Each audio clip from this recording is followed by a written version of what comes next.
Kwa jina naitwa Isaac Senya, meneja wa usalama Geita Gold Mining. Mwaka 2025 Geita Gold Mine ikishirikiana na OSHA Tanzania tuko hapa mkoa wa Singida kushiriki katika maadhimisho ya siku ya afya na usalama duniani. Siku ya afya na usalama duniani inasherekewa kimataifa duniani na ilianza rasmi miaka 106 iliyopita 1919, na sababu kubwa ya promote siku kama hizi na wiki kama hii ni kuhamasisha na kutoa ufahamu wa kutosha ili kupunguza vifo vya wafanyakazi wakiwa kazini na kupunguza wafanyakazi kuumia wakiwa kazini. Na average kwa mwaka watu zaidi ya milioni 2.8 wanapoteza maisha kwenye shughuli zao, lakini kuna watu zaidi ya 300 milioni wanaumia ajali ambazo hazipelekei kupoteza maisha. Hiyo ni kwa level ya dunia, na hii ukiweka zaidi inatupa average ya watu kama 7,500 kwa siku wanapoteza maisha kwa kazini. Sasa ukiangalia hizo takwimu zinakuhamasisha kufanya jambo tofauti ili kuhakikisha kwamba watu waje kazini, wafanye kazi na warudi nyumbani salama. Sasa kwa mwaka huu katika kuadhimisha hii siku na kuweka hii awareness inavyotakiwa, basi msisitizo umekuwa jinsi gani teknolojia pamoja na akili miamba itatusaidia kuhakikisha kupambana na digitizations, artificial intelligence na digitalizations itatusaidia katika kupambana na hili. Sasa kwa health and safety kwa miaka mingi, na vyanzo vikubwa vya ajali vinatokana na kwamba vinategemeana zaidi na mtu kufanya kitu au kuacha kufanya kitu. Sasa kutokana na hilo, makosa ya kibinadamu yanaendelea kuwa mengi, usimamizi unaendelea kuwa dhaifu, vifaa visipokidhi viwango vinaendelea kutumika, na mwisho wa siku tunaendelea kuwaweka wafanyakazi wetu katika hali isiyokuwa salama na kuhatarisha au maisha kama nilivyosema hapo awali. Lakini kwa Geita Gold Mine, kwa kutumia sasa hii digitalization technology na artificial intelligence, tumeweza kupunguza kwa kiwango kikubwa katika zile level za kumanage risk, kwa kuwa na vifaa mbalimbali, kutumia sensa mbalimbali, kutumia mitambo tofauti ambayo inapelekea wafanyakazi kufanya kazi kwa usalama. Mfano, matumizi ya vifaa kama drone.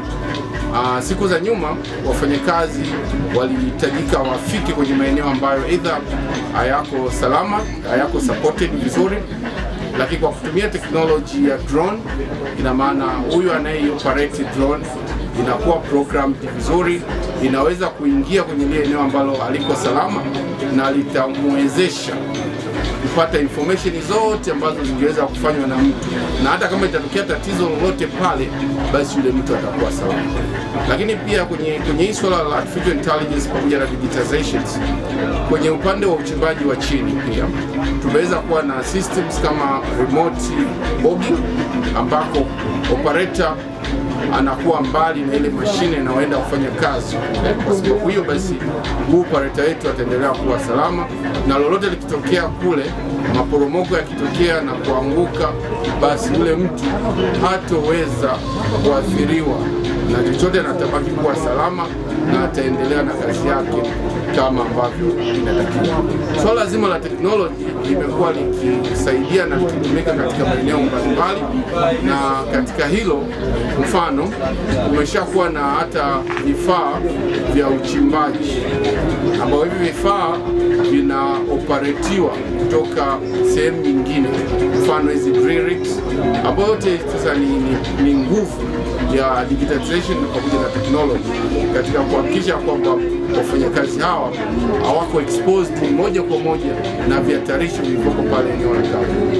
Tunaamini hii digitalization technology haiondoi ajira kwa watu, bado binadamu watahitajika katika sensi ya kwamba hivi vifaa wao ndio watahitajika kuvifanya. kuvifanyia programs, kuvi-update hizo software, kuhakikisha vinafanya kazi inavyotakiwa, na akili ya binadamu bado inahitajika kuhakikisha kwamba vinafanya kile kilichotengenezwa au kilichotegemewa kufanya. Kwa ile fear ya kwamba hii technology application is technology zitakuja kuondoa watu kwenye ajira, kwa sasa hiyo kitu haipo, lakini tunaamini kwenye swala la afya na usalama ni vitu au ni mambo ambayo yataboresha na kufanya mambo na kazi na ajali kama nilivyosema hapo awali ziendelee kupungua na tuendelee kuwa salama.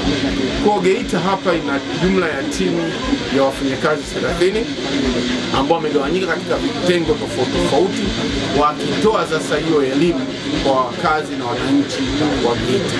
Na mchanganuo wetu hapa sababu tunafanya shughuli za madini, basi kwanza tuko katika kutoa ufafanuzi wa jinsi gani kuyapata ya madini kwa njia stahiki za technology ambazo zinajulikana zipo, lakini pia kuna rasilimali watu, idara ya human resource iko hapa kuhakikisha kwamba rasilimali watu inapatikanaje, watu wanapataje ajira mgodini na mifumo mbalimbali ya ajira, na kwa sasa hivi mifumo mingi imeenda zaidi kidijitali. Kwa hao matapeli ambao pia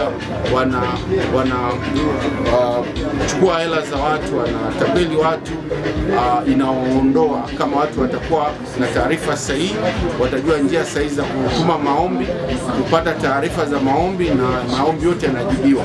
Hakuna tena haja ya kusema sijui mtume uende muone mtu umpe kitu fulani ili akufanyie kitu fulani.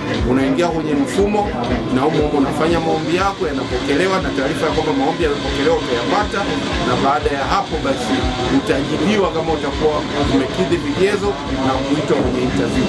Lakini pia tuna vigezo, kuna vitengo vingine vya afya na usalama ambao pia vinazidi kutoa taarifa ya vifaa mbalimbali vya kidijitali ambavyo vinatumika katika kuhakikisha masuala ya afya na usalama yanaendelea kuwa makini na salama. Mfano, upimaji wa pombe kwa wafanyakazi kabla hawajaingia kazini, vifaa vya magari, mwendo kasi wa magari kuwa unadhibitiwa na wafanyakazi kufanya kazi kwa usalama wakati wote wakiwa kazini. Lakini tunaenda mbali zaidi kwenye masuala ya occupation hygiene na monitoring, ambao na vifaa vya kuweza kufanya monitoring za kuwafanya wafanyakazi wanaofanya kazi kwenye mazingira kuhakikisha kwamba aidha kama ni vumbi au ni kelele za noise, basi hawakai kwenye yale mazingira au hawaathiriwi na uwepo wao kwenye yale maeneo kwa muda mrefu, kwa kuweza kumonitor na kujua kiwango cha hizo kelele au kiwango cha vumbi linalotokana na eneo hilo, na kuweka mbinu au mikakati au control za kupunguza. Mfano swala la vumbi, basi hao watu sehemu husika wataweza kupunguza kwa kuweka maji kufanya vumbi lile lisiendelee kuwa la jingi. Kama swala la kelele, hizi mashine zinakuja kabisa zikiwa zimewekewa vifaa kama silencer ambazo zinapunguza zile kelele kuwa kubwa, na mwisho wa siku wafanyakazi watapewa vifaa kama ni hearing protections ambazo zitaendelea kuwakinga na wao kuwafanya waweze kufanya kazi kwa usalama. Lakini pia swala la mazingira ni muhimu sana. Unafanya uchimbaji, basi ni vizuri sana ukahakikisha mazingira yako yanakuwa salama. Utapata vibali vyote vinavyotakiwa vya kiserikali, lakini mwisho wa siku una wajibu wa kuhakikisha yale mazingira unayatunza. Uchimbaji kama hivyo, uchimbaji tunaofanya kwenye eneo ambalo lina misitu, kwa mwisho wa siku tunahifadhi yale mazingira kwa hizi drone pia zinapita zinachukua picha na pia tunaendelea kufanya rehabilitation kwa kupanda miti na tunaendelea kumonitor, tunashirikiana na idara za misitu pia kuhakikisha kwamba ukataji wa misitu unaotuzunguka pia unadhibitiwa. Lakini pia wale wanajamii walioko karibu pia kupewa njia mbadala za kupata nishati ili wasitegemee zaidi mikaa ambayo pia inaenda kuathiri. Lakini katika swala zima la digitalization tuweza pia kutumia umeme wa maji na kuachana na umeme wa mafuta. Kwa kwanza hiyo ni hatua kubwa pia kwa mgodi ambao pia unasaidia sasa kuhakikisha hewa chakavu ya ukaa inapungua kwa kiwango kinachotakiwa, na hii itakuja kuwa pia na matokeo mazuri kwa huko siku zingine za usoni na kupunguza matumizi ya diesels na vitu kama hivyo. Lakini pia tuna kitengo pia cha afya. Tuna wataalamu wetu wa afya hapa na pia wanahakikisha kwamba afya za wananchi wa Singida zinachekiwa. Kwa tunatoa vipimo mbalimbali kama upimaji tu wa afya wa kawaida, kujua blood pressure, kuweza kujua kama kisukari, kuweza kucheki hata kama ni vipimo vya virusi vya ukimwi pia tunapima na kutoa ushauri kwa watu. Kwa tunawakaribisha watu waweze kufika kwenye mabanda yetu na kujifunza mengi ambayo tunayafanya na tunaamini kwamba yanatusaidia. Geita imekuwa kinara kwenye masuala ya afya na usalama kwa muda mrefu na tumeweza kushinda tuzo mbalimbali za ndani ya nchi na nje ya nchi, ikiwemo Global Safety Awards kwa miaka 4 mfululizo 2019, 2021 na 2022, na hii yote ni kiashiria chanya ya kwamba tunachokisema kuhusiana na hizi teknolojia pia hizi digitization pia zinatusaidia sana kuachieve haya. Usalama ni value yetu ya kwanza, lakini haimaanishi kwa kusema tu ni value ya kwanza. Ni value kwa sababu kila mfanyakazi kwa nafasi yake na uongozi unahakikisha kwamba tunatoa kipaumbele kwa usalama, na kazi yote kama haiko salama haitaruhusiwa kufanyika, na kifaa chochote ambacho hakiko usalama basi hakitaruhusiwa kutumika. Na wafanyakazi wamepewa hizi taarifa, wamepewa mafunzo stahili, wamepewa vibali sahihi vya kutumia, wamepewa mifumo mbalimbali ya kuhakikisha haya yote yanafanyika kwa usalama, na inaenda mbali zaidi kuwa na vifaa vingine vya kupima badala ya watu kupanda labda kwa kutumia ngazi sehemu za juu. Kuna vifaa kama Scorpion Ladder ambazo pia ukitumia hiyo kufanya test na kupata matokeo ya usalama, lakini na mtu pia anakuwa mbaya. Kwa swala zima la artificial intelligence na digitization inakuja kwa kasi na tumeipokea vizuri na tunaendelea kuiunganisha na shughuli zetu za kila siku na kuifanya ni sehemu mojawapo ya shughuli zetu na bila kuondoa hofu kwa watu wote, na tunaamini itaendelea kufanya hizi shughuli zetu ziendelee kuwa vizuri. Tuipongeze kampuni ya Geita Gold Mine Management kwa kuweza kutoa support ya kuweza kutufikisha timu yote hapa Geita na kutoa elimu kwa Watanzania wote wa mkoa huu wa Singida. Lakini pia timu ya wafanyakazi wa Geita pia imejitoa hapa tangu siku ya Jumapili mpaka hapa, na tutaendelea kuwepo mpaka mwisho wa maonyesho, tutaendelea kutoa hii elimu. Leo hii tulikuwa na wanafunzi wengi tu wa VETA na shule zingine wamepata elimu ya kutosha kuhusu masuala ya afya na usalama kazini, na sababu kubwa ya kujikita kwa wanafunzi ni kwa sababu hawa ndio wafanyakazi wa siku za usoni. Sasa tukiwapa misingi sahihi ya afya na usalama kazini, tunaamini tutakuwa na wafanyakazi wenye weledi wa kutosha na watafanya kazi zao vizuri na watakuwa sasa na mtazamo chanya kuhusu swala la afya na usalama kazini. Kwa wanafunzi hao wamepokea elimu nzuri na wamefurahia elimu hii, na hii elimu itaendelea kuwa endelevu. Ushauri wetu sisi kwa tasnia mbalimbali, taasisi mbalimbali za serikali ni kuhakikisha kwamba mitaala yetu ya elimu inaunganisha masuala ya afya na usalama kazini, ili hawa wafanyakazi wajao watoke wamaliza vyuo, wamaliza hizo shule, basi wanakuwa tayari wako vizuri, wanainjinia wanafanya design zao mbalimbali za vitu mbalimbali, basi hizo safety factors wanaziconsider, iwe ni barabara, iwe ni majengo, iwe ni vyombo mbalimbali, mitambo wanao design wanaotengeneza, vyote swala la usalama hawaliwezi likakaa pembeni. Kwenye maisha yetu ya kila siku, huwa unajenga nyumba yako binafsi, huwa unafanya shughuli yote, unachimba shimo, kumbuka kuna watu pale watazunguka watoto. Je, hawezi kutubukia? Tunaona matukio bwana yanazidi kutoka. Kwa kifupi, swala la afya na usalama ni kubwa, ni pana, na kwa mtu mmoja tu hawezi kuwa ni solution. Hii ni jukumu la watu mbalimbali, wadau mbalimbali ambao wanaweza wakawa ni wadau kama hivyo wa sekta binafsi, serikali, kuungana, ili mafanikio yataonekana kwa muda mrefu. Ni safari bado ni ndefu, lakini naamini kwa uwepo wa makampuni makubwa kama haya na uzoefu walionao kwa miaka mingi, tuitumie positive kujifunza na kwenda kuimarisha kwenye maeneo mbalimbali ambayo tuko. Asante. Shukrani sana. Okay, twende. Mimi naitwa Neema Matindiko, niko GGML Ngogo Biashara na niko kwenye kitengo cha survey biotech, kitengo cha safi. Na katika haya maonyesho ya OSHA mwaka 2025 tumekuja na vifaa vingi kama hivi hapa. Moja ya vifaa ambavyo tumekuja navyo ni drone, ambayo drone sisi sio kama drone za kawaida ambazo zinaruka juu, huwa tunaitumia kwa ajili ya kufanya surveys za underground.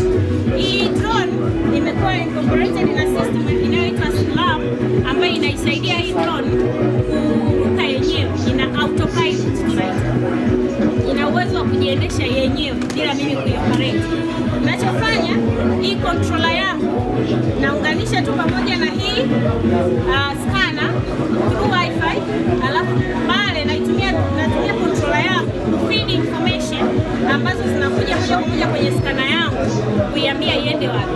Naipa parameters kwamba ukishakutana na kitu chochote wakati unaruka unajiendesha mwenyewe. Ukikutana na kitu chochote ambacho kiko 1.5 meters karibu na wewe, ukikwepe, ina maana usikiguse, ukikwepe. Kwa hiyo yeye atakikupa vipi, atafanyaje, anajua yeye.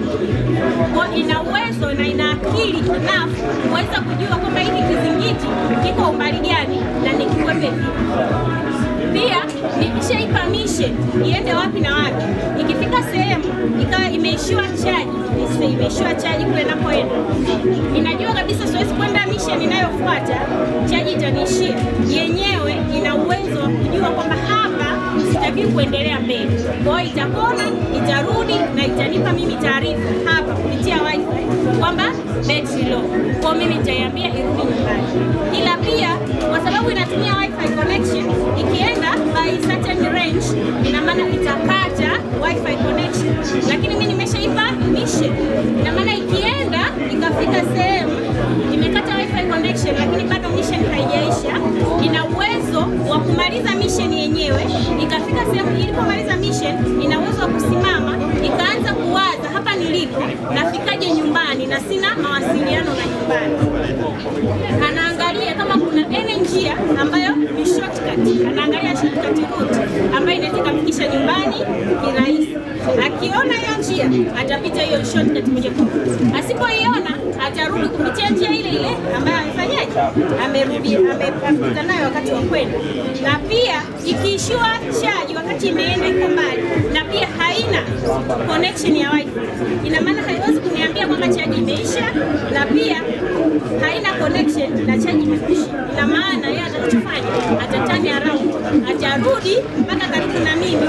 Akisha connect wifi na mimi ataniambia charge imeisha, mimi nitamwambia arudi nyumbani. Na akishindwa kuconnect kutokana na malfunction yoyote, maana hizi ni internet devices zinaweza kugoma kuconnect. Kwa hiyo ikiona imegoma kuconnect, kaona kabisa amejaribu kuconnect ameshindwa, anachofanya yeye anarudi mpaka nyumbani. Akishafika nyumbani atasimama pale nyumbani, atajaribu kuconnect. Akishindwa kuconnect atatua mwenyewe, whether umemwambia atue au hujamwambia. Kwa kutokana na jinsi ilivyowekwa hii drone, hauwezi kuicrash, haiwezi kukwama na haiwezi kupotea. Siku zote inajua niko wapi na narudi vipi nyumbani, na sio lazima ni operate mimi. Naweza nikaipa mission nikaoperate mwenyewe mimi nikiwa naendelea kufanya mambo yangu, na ikimaliza ninarudi nyumbani. Hii ndio ambayo tunayo sisi. Iko very intelligent na inamsaidia surveyor aweze kusanya data accurately, safely, pamoja na tunasema nini, more safe, kwa sababu anakuwa mbali na brow au sehemu ambayo ni hatarishi. Naweza kawa hata 200 meters lakini akapata data ambazo ziko very accurate. Asante.